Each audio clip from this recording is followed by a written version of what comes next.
Sziasztok, Petra vagyok, és ez az Easy Hungarian magazin és klub. Nagyon gyorsan megy az idő, itt van december 1-e van. A magazinban és a klubban minden hónap első napján csinálok egy rövid videót arról, hogy abban a hónapban mi lesz a téma, miről tudtok olvasni a magazinban, és miről beszélgetünk a klubban. És ezt a videót látjátok, hogy nem csak a magazinban és a klubban posztolom, hanem itt a YouTube-on bárki meg tudja nézni. De ha szeretnéd elolvasni a videó szövegét, akkor gyere a magazinba, patreon.com/easyhungarian, vagy kattints a linkre a leírásban. Na, hát tényleg gyorsan megy az idő, mert itt van a december, és kettőt pislog, ugye, kettőt pislogunk, és itt lesz a karácsony.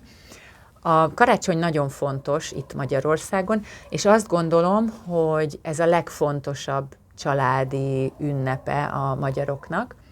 Ez eredetileg 2 napos ünnep volt, mert a december 25-e és a 26-a is ünnep, de az utóbbi években már a december 24-e is munkaszüneti nap. A munkaszüneti nap azt jelenti, hogy nem dolgozunk azon a napon, és persze ezért dolgozni kell az egyik szombaton, tehát van egy extra munkanap decemberben, korábban, de ezért karácsonykor 3 szabad nap van. És ezért sok idő van találkozni a családunkkal, a barátainkkal, úgyhogy ez egy jó kis ünnep. És itt tényleg azt gondolom, hogy a legtöbb ember szereti a karácsonyt. Na, de decemberben most nem a karácsony lesz a téma a magazinban. Tavaly 1 évvel ezelőtt, 2023-ban a karácsonyról írtam. Arról, hogyan született a karácsony, és hogyan születtek a karácsonyi hagyományok, karácsonyi tradíciók, például a karácsonyfa, és arról is írtam 1 évvel ezelőtt, hogy régen milyen ételeket ettek karácsonykor az emberek, és most milyen ételeket esznek. És persze arról is írtam, hogy mit csinálnak a magyar emberek, a magyar családok karácsonykor. Természetesen ezeket a régi szövegeket is megtaláljátok a magazinban és a klubban. Ezeket bármikor el tudjátok olvasni.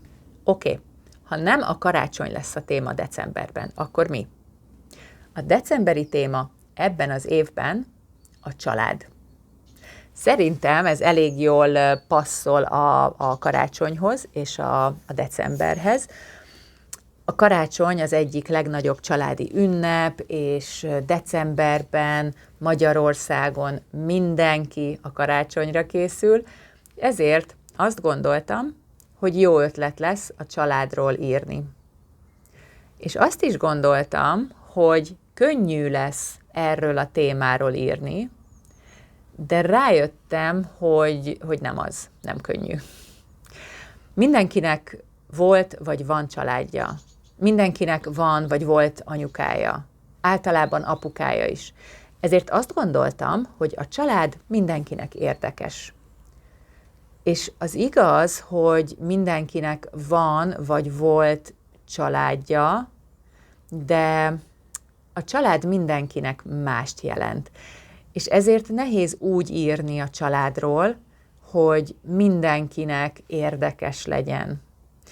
Például az első szövegben arról írok, hogy milyen családmodellek vannak, és persze van az a családmodell, amit klasszikusnak gondolunk.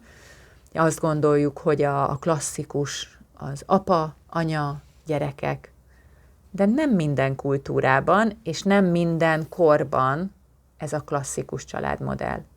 És nagyon sok ember él más típusú családban, úgyhogy itt nem csak arról fogok írni, a családmodellekről fogok írni, hanem arról is, hogy fontos nyitottnak lenni, és toleránsnak lenni, mert akkor is családról beszélünk, ha egy szülő van, és egy vagy több gyerek.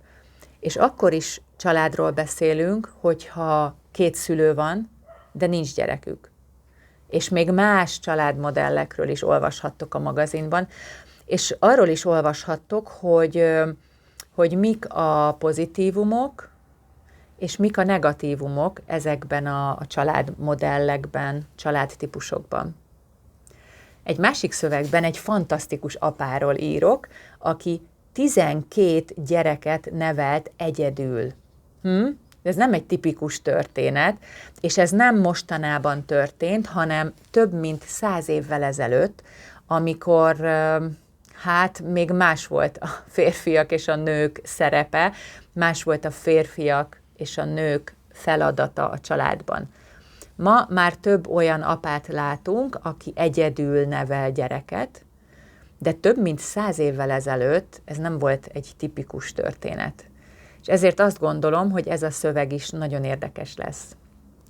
Jön egy harmadik szöveg is a magazinban és a klubban, ahol arról olvashatsz, hogy miért fontos a családban sok időt együtt tölteni, és hogyan lehet együtt lenni, milyen családi hagyományokat, tradíciókat lehet kitalálni.